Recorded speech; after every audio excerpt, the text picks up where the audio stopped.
অন্যান্য দিনের মতো আজও তোমাদের সাথে ডেইলি লাইফস্টাইল ভিডিওটা শেয়ার করব বলে সকাল সকাল ক্যামেরাটা অন করেছি। তো দেখো, ঘুম থেকে ওঠা মাত্র ঠাকুরের বাসনগুলো আমি ধুয়ে নিচ্ছিলাম। তারপরে মুড়ি খাবো, আর আমাদের মেদিনীপুরের মানুষেরা সবাই কিন্তু সকাল সকাল মুড়িই খেতে ভালোবাসে।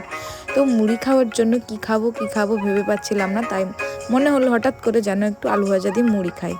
তাই আর তোমরা সবাই জানো, প্রেগনেন্সি টাইমে এখন বিভিন্ন রকম খাওয়া টুকটাক খেতে মন হয়।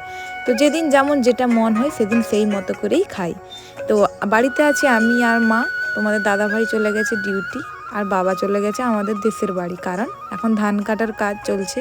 তাই বাবা নেই, আর তোমাদের দাদাভাই এই মুহূর্তে বাড়িতে নেই। মা আর আমি খাবো।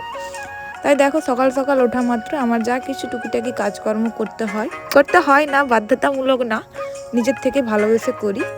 তো সকালবেলা ঘুম থেকে ওঠার পরে ঠাকুরের বাসনগুলো ধুয়ে নিয়েছি। তারপরে দেখো, মুড়ি খাওয়ার জন্য আলু ভাজছি।